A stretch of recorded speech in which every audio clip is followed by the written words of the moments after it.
എന്തുകൊണ്ടാണ് ഞങ്ങൾ ഇത്ര ഈർഷ്യതയിൽ ഈ കാര്യങ്ങൾ പറയുന്നത് എന്ന് ബുദ്ധിയുള്ള ആളുകൾ ചിന്തിക്കണം. ഇതേതാണ് മതം സഹോദരന്മാരെ? ലോകത്തുള്ള ബഹുഭൂരിപക്ഷം വരുന്ന സുന്നികൾ, കേരള മുസ്ലിങ്ങളിലെ 90% വരുന്ന മുസ്ലിങ്ങൾ, ആ മുസ്ലിമീങ്ങൾ മൊത്തവും വിഗ്രഹ ആരാധകരാണെന്ന് ഉറപ്പില്ലാതെ പറയുന്ന ഈ ഇരുകാലി വർഗത്തെ എന്തു ചെയ്യണമെന്ന് നിങ്ങൾ ചിന്തിച്ചോളൂ. ഞാൻ പറയുന്നില്ല. കഴിഞ്ഞില്ല, അയാൾ പറയുന്നത് കേട്ടോളൂ. അബൂജഹലിനേക്കാളും വലിയ മുശ്രിക്കുകളാണ് സുന്നി പണ്ഡിതന്മാർ. മഅദല്ലാഹ്, അബൂജഹലിനേക്കാളും വലിയ. അബൂജഹലെങ്ങാനും കേരളത്തിൽ വന്നാല് അയാൾ നേരെ പോവുക എവിടേക്കാ? മർക്കസിലേക്കാണ്. എന്നിട്ട് അവിടെ പോയിട്ട് ശൈഖുന എ.പി. ഉസ്താദിനെ കണ്ടിട്ട് സലാം പറഞ്ഞിട്ട് പറയും, ഞാൻ അബൂജഹൽ. ഞാൻ കരുതിയത് ഞാനാണ് വലിയ മുശ്രിക്ക് എന്നാ കരുതിയത്. ഇപ്പൊ ഇവിടെ വന്നപ്പോഴല്ലേ സംഗതി പിടുത്തം കിട്ടിയത്. ഞാനല്ല വലിയ മുശ്രിക്ക്, നിങ്ങൾ തന്നെയാണ് വലിയ മുശ്രിക്ക്, നിങ്ങളെ പണ്ഡിതന്മാരുമാണ് എന്ന് സാക്ഷാൽ അബൂജഹൽ പറയും.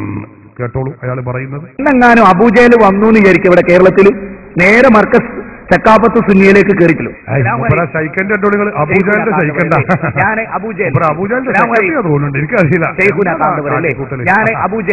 ഞാൻ കരുതിയത് ലോകത്തിലെ ഏറ്റവും വലിയ മുശ്രിക്കിന്റെ നേതാവ് ഞാനായിരിക്കുന്ന. പക്ഷെ ഞാനൊക്കെ ചെങ്ങായിമാരെ മഴ പെയ്യിപ്പിക്കുന്ന പഠിത്തനാണ് വകച്ചു കൊടുത്തിരുന്നു. നിങ്ങൾ അതും വകച്ചു കൊടുക്കില്ല. അതുകൊണ്ട് നിങ്ങളാ എന്റെ ലീഡർ. ഇനി ലോകം മുശ്രിക്കുകളുടെ ലീഡർ ആകാനുള്ള യോഗ്യതയും നിങ്ങൾക്കും നിങ്ങളെ പണ്ഡിതന്മാർക്കും എന്ന് പറയുന്നു.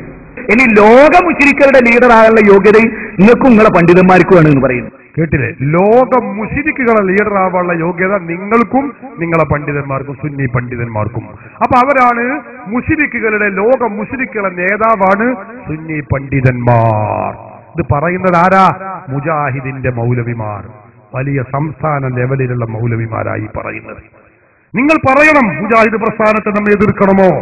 ഇവരുടെ ആദർശം ശരിയല്ലെന്ന് ലോകത്തോട് വിളിച്ചു പറയേണ്ടുന്ന ബാധ്യത ഈമാനിന്റെ ഒരംശമെങ്കിലും ഉള്ളവർക്ക് ഉണ്ടോ ഇല്ലേ? നിങ്ങൾ ചിന്തിച്ചോളൂ. കഴിഞ്ഞില്ല സഹോദരന്മാരെ. അദ്ദേഹം പറയുന്നു, സയ്യിദ് ഇബ്രാഹിം അലീൽ ബുഖാരി തങ്ങളെ കുറിച്ച് പറയുകയാണ്, തങ്ങളെ കാണുമ്പോ അഊദു ബില്ലാഹി മിനശ് ശൈത്വാനിർ റജീം എന്ന് പറയണം. ജനങ്ങളുടെ ധനം അന്യായമായി തിന്നും, അതോടൊപ്പം മതത്തുന്നവർ അകറ്റുകയും ചെയ്യും. രണ്ടുവിടെ ഖലീൽ തങ്ങളുണ്ട്. അതുകൊണ്ട് അദ്ദേഹത്തെ കാണുമ്പോ ഔദു ബില്ലാഹി മിനശ് ശൈത്വാനിർ റജീം എന്ന് ചൊല്ലിക്കൊളി. അതുകൊണ്ട് അദ്ദേഹത്തെ കാണുമ്പോ ഔദു ബില്ലാഹി മിനശ് ശൈത്വാനിർ റജീം എന്ന് ചൊല്ലിക്കൊളി. ലോകം നന്നാവട്ടെ, കേരളം നന്നാവട്ടെ. അല്ലേ? കണ്ടോ, കേരളം നന്നാവാനും ലോകം നന്നാവാനുള്ള ഒറ്റമൂലിയാണ് എന്ത്?